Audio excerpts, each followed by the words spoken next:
ನೀವು ಇಲ್ಲಿ ಮುಂದೆ ನಿಂತವ್ರು ಬಂದ್ಬಿಡಿ ಈ ಕಡೆ. ಅವ ಅಲ್ಲೇನು ಮಾಡ್ತಾ ಇದ್ದೀರಾ? ಬಿಡಿ ಅದನ್ನ ಅಲ್ಲಿಗೆ. ಎಲ್ಲರೂ ಚೆನ್ನಾಗಿದ್ದೀರಾ? ಹೇಗಿದ್ದೀರಾ? ನೋಡಿ, ನಾನು ನಿನ್ನೆ ಮೈಸೂರಲ್ಲಿ ಕಾರ್ಯಕ್ರಮ ಇತ್ತು. ಮೊನ್ನೆ ಮೈಸೂರು ಕಾರ್ಯಕ್ರಮ, ನಿನ್ನೆ ಪಿರಿಯಾಪಟ್ಟಣ ಕಾರ್ಯಕ್ರಮ. ಇವತ್ತು ನಾನು ಮುಂಬೈಗೆ ಹೋಗಬೇಕಾಗಿತ್ತು. ಏನೋ ನಮ್ಮ ಇಲಾಖೆ ಒಂದು ಕೆಲಸದ ಸಲುವಾಗಿ ಮುಂಬೈಗೆ ಹೋಗಬೇಕಾಗಿತ್ತು. ಆದರೆ ಲಗೇರಿ ನಾರಾಯಣ ಸ್ವಾಮಿಯವರು ಇವತ್ತಲ್ಲ, ಒಂದು 10 ವರ್ಷದಿಂದ ನನಗೆ ಪರಿಚಯ. ಅಕ್ಕ, ನನ್ನ ಹುಟ್ಟುಹಬ್ಬದ ಪ್ರಯುಕ್ತ ಭಾಳ ಅರ್ಥಪೂರ್ಣವಾದಂಥ ಕಾರ್ಯಕ್ರಮ ಮಾಡ್ತಾ ಇದ್ದೀವಿ, ನೀವು ಬರಲೇಬೇಕು ಅಂದಾಗ ಅತ್ಯಂತ ಸಂತೋಷದಿಂದ ನಿಮ್ಮೆಲ್ಲರಿಗೆ ಆಶೀರ್ವಾದ ಮಾಡಲಿಕ್ಕೆ, ನಿಮ್ಮೆಲ್ಲರನ್ನು ಭೇಟಿ ಮಾಡಲಿಕ್ಕೆ ನಾನು ಈ ಕಾರ್ಯಕ್ರಮದಲ್ಲಿ ಬಂದಿದ್ದೇನೆ, ಭಾಗವಹಿಸಿದ್ದೇನೆ. ದಿವ್ಯ ಸಾನ್ನಿಧ್ಯವನ್ನು ಅಮ್ಮ ಓಡಾಡಬಾರ್ದು, ಲೀಡ್ರಮ್ಮ. ನನ್ನ ಭಾಷಣ ಆಗೋರ್ಗು ನೋ ಡಿಸ್ಟರ್ಬೆನ್ಸ್. ಲೀಡ್ರೆ, ನೀವು ಇಲ್ಲಿ ಬಂದು ಕೂತ್ಕೊಂಡ್ಬಿಟ್ರೆ ಚೆನ್ನಾಗಿರುತ್ತೆ, ಪರವಾಗಿಲ್ವಾ?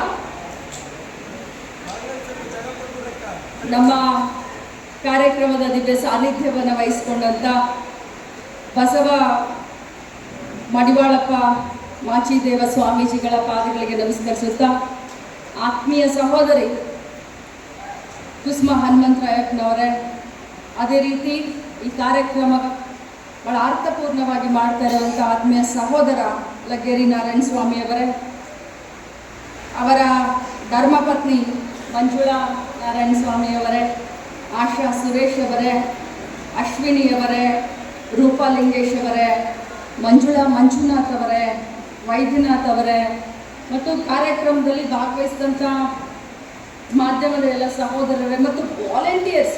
ನೋಡಿ, ನೀವು ಮಾತಾಡಕೂಡದು. ಇವತ್ತು ಈ ಕಾರ್ಯಕ್ರಮ ಎಲ್ಲ ಮಹಿಳೆಯರಿಗೆ, ಅದು ಲಕ್ಷ್ಮೀ ಹೆಬ್ಬಾಳ್ಕರ್ ಇರ್ಬೋದು, ಕುಸುಮ ಹನುಮಂತರಾಯಪ್ಪ ಇರ್ಬೋದು, ಅಥವಾ ಇಲ್ಲಿ ಕುಳಿತಂಥ ಎಲ್ಲ ಹೆಣ್ಣು ಮಕ್ಕಳಿಗೆ ಅತ್ಯಂತ ಖುಷಿ ಕೊಡುವಂಥ ಒಂದು ಸಂದರ್ಭ. ಕುಸುಮ ಅವರು ಬಹಳಷ್ಟು ಇಮೋಷನಲ್ ಆಗಿ ಒಬ್ಬ ಹೆಣ್ಣಿನ ಬಯಕೆಯನ್ನು ಹೇಳ್ತಾ ಇದ್ರು. ನನಗೆ ಒಂಥರ ಕರಳು ಚುರುವಂತ ಇತ್ತು. ನಾನು ಮೊದಲನೇ ಬಾರಿ ಅವ್ರ ಭಾಷಣ ಕೇಳಿದೆ. ಅವಳ ಸಂತೋಷವನ್ನು ನೋಡಿ ಎಷ್ಟೊಂದು ಸಂತೋಷವಾಗಿದ್ರು ಅಂತ ನೋಡಿದ್ರೆ ನಿಜವಾಗ್ಲೂ ಒಂದು ಹೆಣ್ಣಿನ ಸುಖ ಮತ್ತು ದುಃಖ ಅರ್ಥ ಮಾಡ್ಕೊಳ್ಳೋದದು ಸಾಧ್ಯ ಅಂತ ಹೇಳಿ ಇವತ್ತು ಮತ್ತೆ ನಾನು ಪ್ರತ್ಯಕ್ಷವಾಗಿ ನೋಡಿದೆ ಅಂತ ಹೇಳಲಿಕ್ಕೆ ಬಯಸ್ತೇನೆ. ಇಷ್ಟೆಲ್ಲ ಇವತ್ತು ನನ್ನ ಗರ್ಭಿಣಿಯ ನನ್ನ ಮಕ್ಕಳಿದ್ದಾಗೆ ನಿಮಗೆಲ್ಲ ಒಂದು 25 ವರ್ಷ 22 ವರ್ಷ ಒಂದು 30 ವರ್ಷದ ಒಳಗಿನವರು ಇದ್ದಾರೆ. ಸೊ ನೀವೆಲ್ಲ ನನ್ನ ಮಕ್ಕಳಿದ್ದ ಹಾಗೆ ನಾನು ಆ ಭಗವಂತನಲ್ಲಿ ಪ್ರಾರ್ಥನೆ ಮಾಡ್ತೇನೆ, ತಮ್ಮೆಲ್ಲರಿಗೂ ಕೂಡ ಈ ಸಮಾಜದಲ್ಲಿ, ಈ ರಾಜ್ಯದಲ್ಲಿ, ಈ ದೇಶವನ್ನು ಉನ್ನತಿಗೆ ತೆಗೆದುಕೊಂಡು ಹೋಗುವಂಥ ಆರೋಗ್ಯವಂತ, ಅದು ಹೆಣ್ಣೆ ಆಗಿರಲಿ ಅದು ಗಂಡೆ ಆಗಿರಲಿ, ಸಮಾಜದಲ್ಲಿ ಒಳ್ಳೆ ಹೆಸರು ಮಾಡುವಂಥ ಒಂದು ಮಗುವನ್ನು ತಾವು ಎತ್ಕೊಡಿ ಅಂತ ಹೇಳಿ ನಾನು ತಮ್ಮಲ್ಲಿ ಕೇಳ್ಕೊಳ್ತೀನಿ. ಮೊದಲು ತಮ್ಮ ಆರೋಗ್ಯ. ನಾನು ಮಹಿಳಾ ಮತ್ತು ಮಕ್ಕಳ ಕಲ್ಯಾಣ ಇಲಾಖೆಯ ಮಂತ್ರಿಯಾಗಿ ತಮ್ಮೆಲ್ಲರಿಗೂ ಹೇಳಲಿಕ್ಕೆ ಬಯಸ್ತೇನೆ, ನಾವು ನಮ್ಮ ಇಲಾಖೆಯಲ್ಲಿ ತಮಗೆ ಯಾವಾಗ ಒಬ್ಬ ಮಹಿಳೆ ಪ್ರೆಗ್ನೆಂಟ್ ಆಗ್ತಾಳೋ ಅಲ್ಲಿಂದ ಹಿಡ್ಕೊಂಡು ಆ ಮಗುವಿನ 6 ವರ್ಷದವರೆಗೆ ಸರ್ಕಾರ ಅಂದರೆ ನಮ್ಮ ಇಲಾಖೆ ಜವಾಬ್ದಾರಿಯನ್ನು ನಾವು ತೆಗೆದುಕೊಳ್ತೀವಿ. ನೀವು ಬಸವರ ಹೆಣ್ಮಕ್ಳು ಇದ್ದಾಗಲೇ ತಮಗೆ ಪೌಷ್ಟಿಕವಾದಂಥ ಆಹಾರವನ್ನು ಸರ್ಕಾರದ ವತಿಯಿಂದ ತಮಗೆ ಕೊಡುವುದರ ಮುಖಾಂತರ ತಮ್ಮ ಆರೋಗ್ಯ ಮತ್ತು ಮಗುವಿನ ಪೌಷ್ಟಿಕತೆ, ಮಗುವಿನ ಆರೋಗ್ಯದ ಬಗ್ಗೆ ಚಿಂತನೆಯನ್ನು ನಾವು ನಮ್ಮ ಇಲಾಖೆಯಿಂದ ಮಾಡ್ತೇವೆ. ಅದು ನನಗೆ ಬಹಳಷ್ಟು ಹೆಮ್ಮೆ ಅನಿಸುತ್ತೆ. ಇವತ್ತು ನಾನು ಒಳಗಡೆ ಬರಬೇಕಾದ್ರೆ ಬಹಳಷ್ಟು ಜನ ನನ್ನ ಅಂಗನವಾಡಿಯ ಕಾರ್ಯಕರ್ತರು ಮತ್ತು ಟೀಚರ್ ಹೇಳ್ತಾ ಇದ್ರು, ಅಕ್ಕ ನಾವು ಅಂಗನವಾಡಿಯ ಕಾರ್ಯಕರ್ತರು ಅಂತ. ನಾನು ಅವಾಗ ಅಂದ್ಕೊಂಡೆ, ನಮ್ಮ ಕಾರ್ಯಕರ್ತರು ಮಾಡಿದಂಥ ಈ ಕೆಲಸಕ್ಕೆ ಅವ್ರಿಗೆ ನಿಜವಾಗ್ಲೂ ಒಂದು ದೊಡ್ಡ ಚಪ್ಪಾಳೆಯನ್ನು ತಟ್ಟಬೇಕು ಅಂತ ಹೇಳಿ ನಾನು ತಮ್ಮಲ್ಲಿ ಕೇಳ್ಕೊಳ್ತೀನಿ.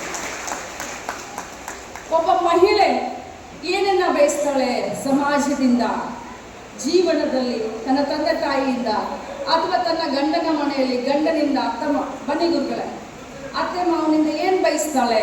ತಾವೆಲ್ಲ ಏನು ಬಯಸ್ತೀರಮ್ಮ ಹೇಳಿ ನೋಡೋಣ. ಜೀವನದಲ್ಲಿ ನಮ್ಮ ಮಾತಿಗೂ ಕೂಡ ಬೆಲೆ ಇರಲಿ, ನಮ್ಮ ಆಸೆಗೆ, ನಮ್ಮ ಕನಸಿಗೂ ಕೂಡ ಬೆಲೆ ಇರಲಿ. ನಾವೇನು ಮಾಡಬೇಕಂತೀವಿ, ನಾವೇನು ನೋಡ್ಬೇಕಂತೀವಿ ಅದಕ್ಕೂ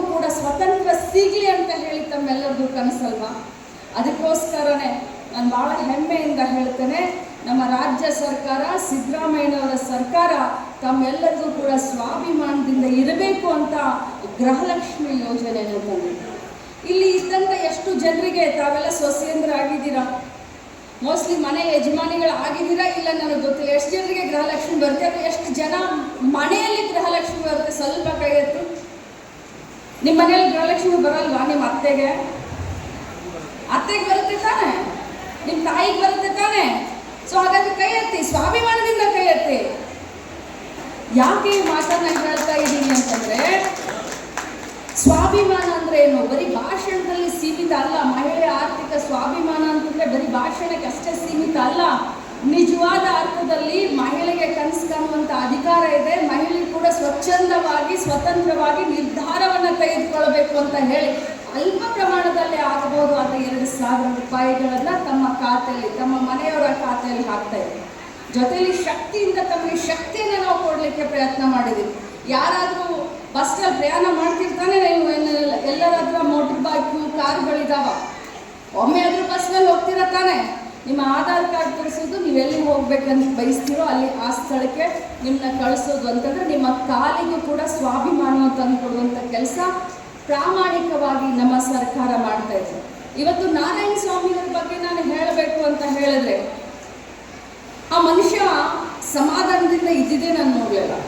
ಬರೀ ಏನಾದರೂ ಒಂದು ಮಾಡಬೇಕು, ಸಮಾಜಕ್ಕೆ ಮಾಡಬೇಕು, ಮಹಿಳೆಯರಿಗೆ ಮಾಡಬೇಕು, ವಿಕಲಚೇತನರಿಗೆ ಮಾಡಬೇಕು, ಹಿರಿಯ ನಾಗರಿಕರಿಗೆ ಏನಾದರೂ ಸಹಕಾರ ಮಾಡಬೇಕು, ಅನಾಥ ಮಕ್ಕಳನ್ನು ಕಲಿಸ್ಬೇಕು, ಅನಾಥ ಕುಟುಂಬಕ್ಕೆ ದಾನ ಮಾಡಬೇಕು. ಬರೀ ಕಿಟಿ 24 ತಾಸು ಅವರ ಒಂದು ಕಾರ್ಯಕ್ರಮದ ವಿಡಿಯೋಗಳನ್ನ ನೋಡದೆ ನನ್ನ ಬೇಸತ್ತು. ಕುಸುಮ ಈಗ ಓಪನೇ ಮಾಡಲ್ಲ ಅವರು, ಅಷ್ಟು ಕಾರ್ಯಕ್ರಮ. ಆಮೇಲೆ ಇನ್ನೂ ಒಂದು ಮಾತು ಹೇಳ್ತೀನಿ, ನಾರಾಯಣ ಸ್ವಾಮಿ ಅವರೇ, ನಿಮ್ಮ 1-2 ಕಾರ್ಯಕ್ರಮ ನಾನು ಕೂಡ ಕಾಪಿ ಮಾಡಿದ್ದೀನಿ ನನ್ನ ಕ್ಷೇತ್ರದಲ್ಲಿ.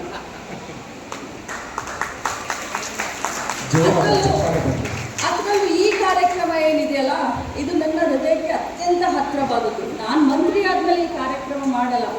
ಪ್ರತಿ ವರ್ಷ ನನ್ನ ಕ್ಷೇತ್ರದಲ್ಲಿ ಸುಮಾರು 2,000ದಿಂದ 4,000 ಮಹಿಳೆಯರು ಪ್ರತಿ ವರ್ಷ ಕಳೆದ 7 ವರ್ಷದಿಂದ ನನ್ನ ಕ್ಷೇತ್ರದಲ್ಲಿ ಎಲ್ಲರನ್ನೂ ಒಂದು ದೊಡ್ಡ ಕಾರ್ಯಕ್ರಮ, ಸೀಮಂತ ಕಾರ್ಯಕ್ರಮ ಮಾಡಿ ಬೆಳಗ್ಗೆಯಿಂದ ಸಾಯಂಕಾಲವರೆಗೆ ಅವರಿಗೆ ಅವರ ಬೆಳಗಿನ ನಾಷ್ಟ ಆಗಲಿ, ಮಧ್ಯಾಹ್ನದ ಅವರ ಊಟ ಆಗಲಿ, ಅವರಿಗೆ ವಿಭಿನ್ನ ರೀತಿಯಾದಂಥ ಪ್ರತಿ ವರ್ಷ ಇಂಥ ಒಂದು ಕಾರ್ಯಕ್ರಮವನ್ನು ನನ್ನ ಕ್ಷೇತ್ರದಲ್ಲಿ ನಾನು ಮಾಡ್ಕೊಂಡು ಬಂದಿದ್ದೇನೆ.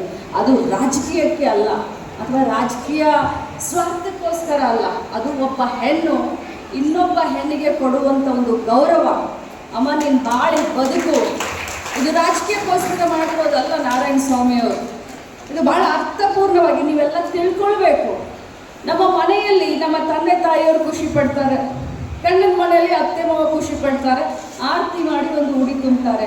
ಆದರೆ ಸಾರ್ವಜನಿಕವಾಗಿ, ಪಕ್ಷಾತೀತವಾಗಿ, ಜಾತ್ಯತೀತವಾಗಿ ಎಲ್ಲ ಮಹಿಳೆಯರನ್ನ ನಮ್ಮವರು, ನನ್ನ ಅಕ್ಕ ತಂಗಿಯರಂತ ಕರೆದು ಮಾಡ್ತಾ ಇದ್ದಾರಲ್ಲ, ಇದು ಬಹಳ ಪುಣ್ಯದ ಕೆಲಸ.